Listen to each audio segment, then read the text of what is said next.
and I'm part of the FACTS team.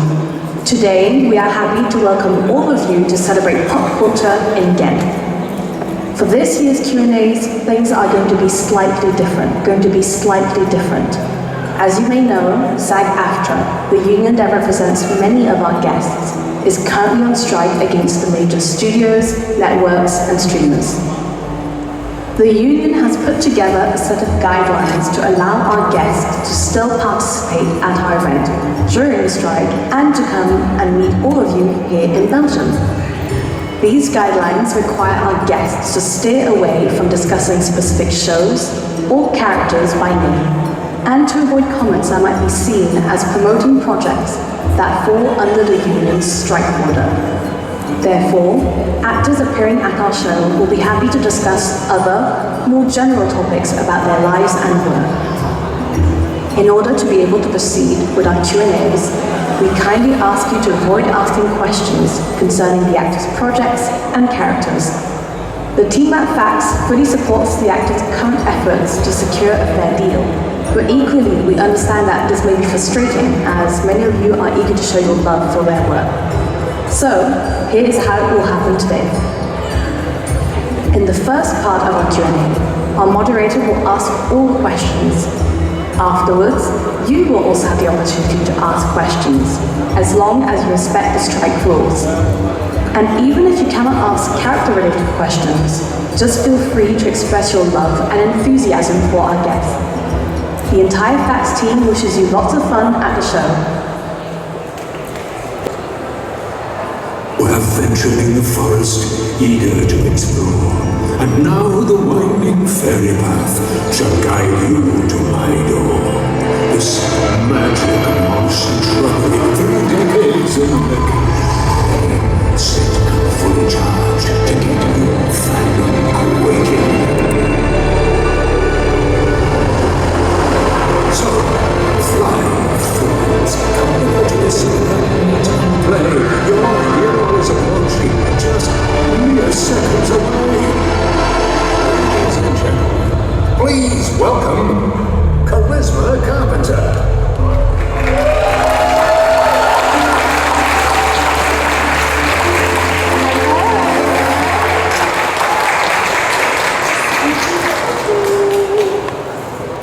Production.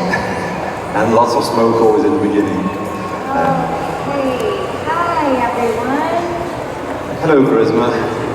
Welcome again to the Q&A. Thank you. Hope you had a good night. I did, and I looked at some Belgian people. Alright. For those of you who were there yesterday, some of the questions will be asked again, and it's always fun to see if we have the same results as yesterday. Well, I gotta tell you, I was going to think it was Beethoven, but I found out that Ludwig van Beethoven had Dutch ancestry, but he was not from Belgium. So that I was going to say that. I'm glad I didn't, because I would have been wrong. For those of you who wonder what we're talking about, so since Charisma is in Belgium, there's one of the drinking games in the UK. Is name 3 famous Belgians. So yesterday I asked Charisma. I would have been very drunk. If it was an actual drinking game. Yeah, and so because Stephen, for example, in the previous Q&A, he forgot to look it up, so he failed the question again. So you did have time to look it up, so 3 famous Belgians? I did, but I couldn't tell you what their names were again. Okay. I noticed the comic book writer, I recognize the number, and Audrey Hepburn, obviously. And then there, was it Roper, the comic book guy? Hergé, Tintin? Hergé, yes. Which the reason why I remember that is it reminded me of Hergé the dressmaker, yes. Which is not Hergé, it's Hervé. Hervé. Yeah, so I'm terrible at this. Don't worry. I'm a terrible gamer. The thing is anybody out there? Make some noise! Are you alive? Do we need to do exercises or something? They're a bit shy, it's Sunday morning. Are you shy? Yeah. So one is not shy, the others are shy, but in about 5 minutes time you can ask questions to Charisma. So start preparing your question already. Or if anybody let's change the rules a little bit. Is there anybody up to asking a question now already? Or do you want to have a few minutes prepare yourselves. Don't be shy. There's 2 microphones. Come on. Somebody was willing to ask a question there, I thought. Okay, no. Think about it. You get it? Yes. Oh, here's somebody come. So just few ground rules. English only, 1 question per person. No free hugs, kisses, what have you. And respect the strike rules. Yeah, thank you. So go ahead. Hi. Hi. Nice to see you again. We met once in Germany when we took a picture. Yes. It was really nice. Simple question. Are you a morning person? I am both a morning person and a night owl. I just don't sleep. I enjoy breakfast. It's my favorite meal of the day. And I love the coffee. I mean, it's my biggest impetus to get out of bed is coffee. It's very motivating because I love it so much. But yeah, I am a morning person and I do like to stay up late. Awesome, thank you. Yeah, great question. It's fun. Don't be shy. Anyway, yes, somebody's gonna no, yes, go on, yes. Oh, hi. All right, I have a pretty weird question. So obviously you can talk about Slayers. Yeah. So if Cordelia was in a fight and she had a sandwich in her hand, what would be in that sandwich? You got weird friends. You mean in terms of, well, if I was using the sandwich as a weapon? No, like you just happen to have a sandwich in your hand in the middle of a fight. Right. What would the sandwich what be? would the sandwich be as Cordelia? Oh, as Cordelia, because immediately I was going to go to a PB&J because I love that. But Cordelia, she would have probably a croissant which was like a ham and Gruyere sandwich. Perfect, thank you. All right, go ahead. Hi, good afternoon. Hi. A question that's been asked a lot here, but not this time at FACTS, is what's your spirit animal and why? Lion. Why? Well, they definitely like to lay around a fair amount, but when provoked, can fight. Hello again. I was wondering, and I know there's strike rules without any specific parts, has acting as a woman in entertainment changed over the years that you've been in the industry? And if so, could you tell us a little bit more about that? Because I know that the show we're not supposed to talk about was like very groundbreaking, especially for young girls, to have like a strong female role model. And I was wondering if, as on the other side as an actor, things had also changed for female actors. I think Hollywood would like to believe that we've changed for the better, but I don't think that we have. Statistically speaking, there is still a lot of disparity between wages. I think that we really don't get any sort of effects in the right direction unless we speak up, and I still feel that there's a lot of hesitation to speak up against things like that. Mainly because you become problematic, or you just get a reputation for advocating for yourself.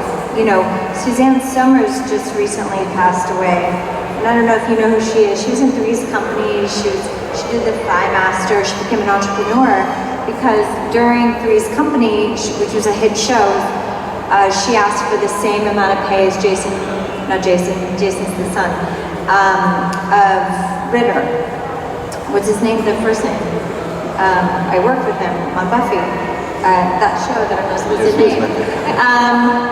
But she was fired for how dare she ask for the same pay, even though she was probably one of the biggest reasons people were watching. There has not been a lot of change. However, I think I think there will be change. I just think we have to keep at it, repeat. But I mean, I follow the Gina Davis Institute, where they put out newsletters regularly. It's called See Jane, and it follows the guidelines of you know, representation with LGBTQ, with BIPOC community members, with female versus male CEOs in the studio infrastructure. So there's not been a lot of change. Thank you. But I'm doing my part. And I'm sorry to hear that, but thank you for your answer. Yeah. Hello. I want to talk Slayers, since we can. I'm in the middle of listening to it, but was it hard to get Cordelia back? Because it doesn't seem like it. She's just like she was. And how was it to be in the room with everybody? I'll just interrupt that because maybe you can grab that question to explain exactly what Slayers is to everybody. Is there any way we can turn this down a wee bit? I'm just going to ask the technical service if we can lower those lights a little bit. Okay, yeah, much better, thank you. So Slayers is an audio drama. It's an Audible original, which means that it's only available on Audible. It's not on Spotify or Apple or any of those other things that you would hear podcasts on. And it's a Buffyverse story, where Cordelia Chase is the one true slayer and Buffy Summers never existed. And it's also a multiverse story. So there's multiple universes with various characters. And some of the characters that return to Slayers are Spike, Drusilla, Tara, who also co-created it with Christopher Golden, Jonathan, played by Danny Strong, Clem, played by James Leary, and Giles is back by Anthony Head. So it's a tremendous gathering of all of us. Again, not every single one of us, but it's probably the biggest reboot we would ever really be able to have at this juncture. And what it was like to be in the room together again was surreal. It was surreal and it was a happy place, and I felt very safe in Christopher Golden and Amber's hands. And then Casey Wayland co-directed, so there were like 3 directors, but with very different backgrounds. So Casey Wayland was in charge of all of this IP around the sound, and is the technical director, if you will. Also, he invented an IP around the listening of this Slayers podcast. If you have the iPhone earbuds and you turn your head or you go this way, you're in the room. It centers you in the room. So it's an incredible experience to listen, which I hope you can attest to. Yeah. Great. And then to get Cordelia back was, you know, I just had an article come out in Us Weekly, or, you know, I did a thing, and I talked about how I was nervous to come back just because, you know, open wounds. So, of course, I love Amber, and I trust her and her integrity, and I trust her vision. And I knew she would be sensitive, and she really wanted to champion Cordelia in the way that she deserved, which she clearly did and has done. And I was able to overcome that. But when I was in the room recording, it was a bit challenging because I didn't really know how to balance at first. It's like I got on the bike, but I wasn't quite pedaling right, because this is a new iteration of Cordelia. It's another layer of her that I hadn't played, and I was coming in cold, so I didn't really have any idea of how to bring it about. Like, how do I marry the two things, the two characters, who's straightforward and sassy, but also world-weary and a bit emotional. And I was like, does the Slayer cry? So there was a lot of creative discussion, and it wasn't as easy as maybe it comes across, which I'm grateful that it does, and I'm grateful to hear that she still has her sass, so thank you. That was hard. Thank you. Some very young fans with a question. Go ahead. your favorite color? My favorite what? Color. Color. Favorite color is green. I love green. Kelly green, forest green, khaki green. What's your favorite color? Blue. Blue. Why do you like blue?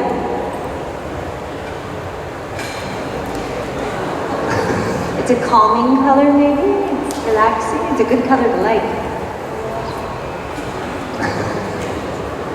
Anything else? Do you like color green at all? Is green okay? Yes. Okay, thank you. Have a good night. Afternoon. Morning, so. Go on. Hi.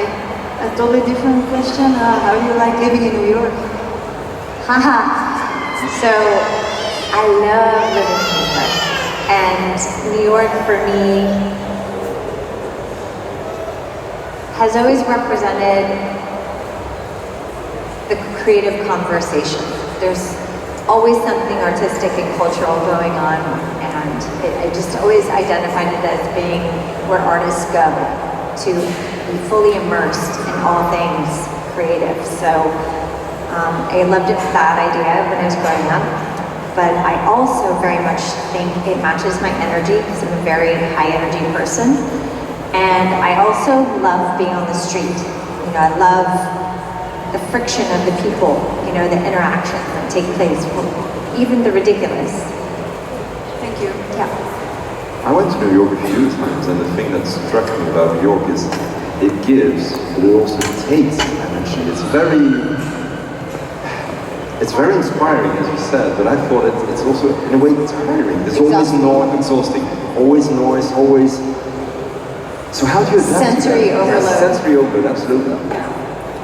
I don't have that problem. Okay. I don't know. I don't feel that way.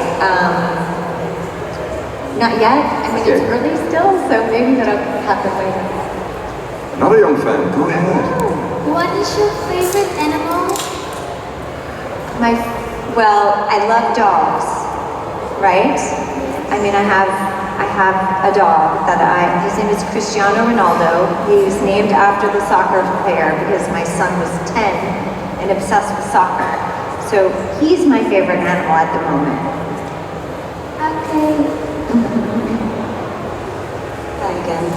You talked yesterday about getting the two-grader role and then Angelina going on to champion UNICEF. Are there any charities that you champion or are very passionate about? Yes. So I have two charities. I also have a company called MyCon.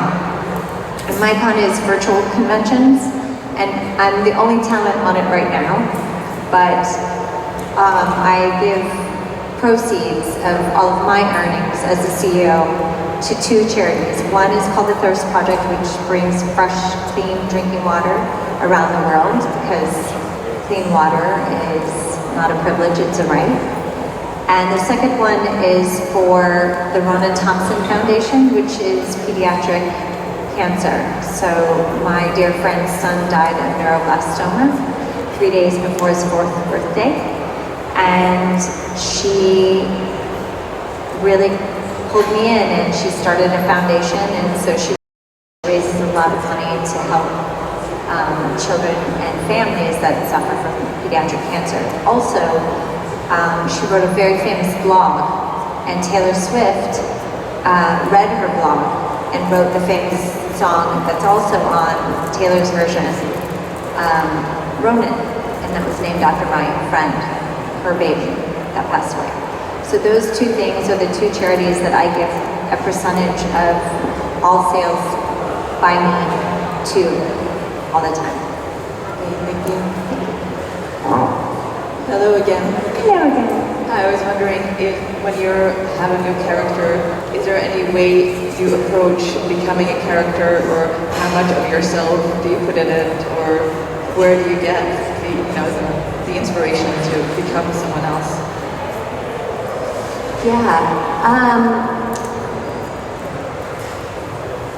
Doing character work is very unique. I would really love to hear James McAvoy answer that question, because I feel like his work is very individual. Like there's no bleeding between really. I feel like in terms of the character work I've done, how do I approach it? I would have to say, like for instance with Cordelia, one of the early things that I was taught in school was you're advocating for that character. And you have to like your character. You have to find things about your character that you identify with. I think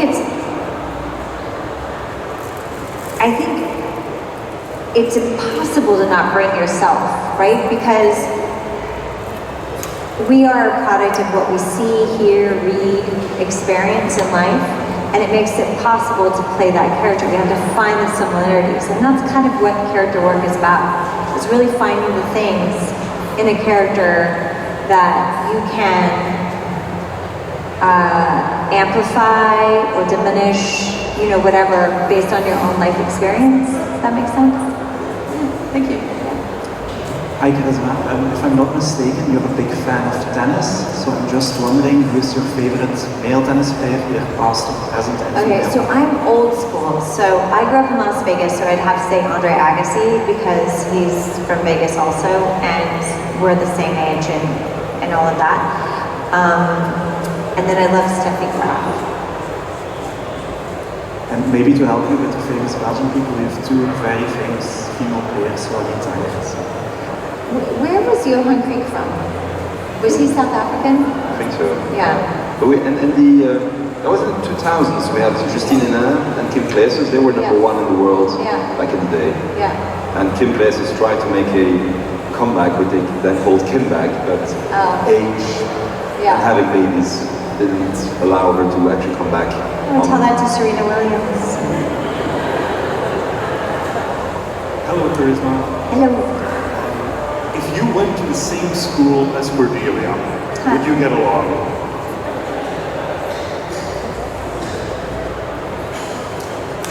I don't know. I really don't know. I think early Cordelia was repellent, so I don't know. But I think we've all met those people. I don't know. That's such a great question. I would like to believe there's good in all of us, and maybe I'd be a good influence on them. Thank you. I'll ask the final question, because you mentioned James and you mentioned Taylor Swift. Yesterday somebody asked a question to James, and that was, if you could swap lives with another celebrity for a week, who would you choose? And he chose Taylor Swift. He did? Yes.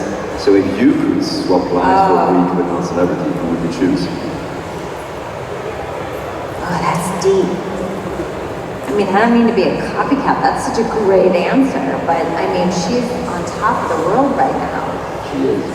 She's so smart. She's so brilliant. Like just what she was doing with Era's movie that came out. How she just circumvented the entire process and went straight and made a deal with the distributors at all the movie theaters. I mean, she's just so savvy in business. And I also appreciate how her brain works. How she was thinking.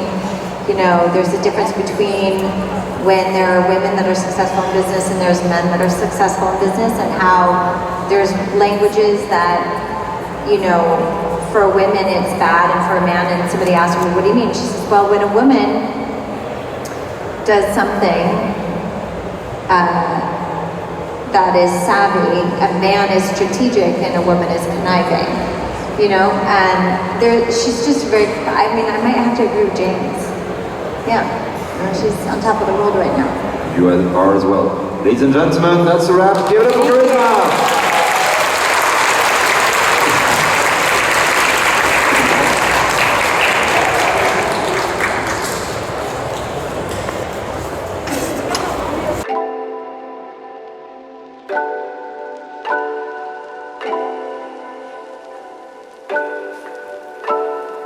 Thank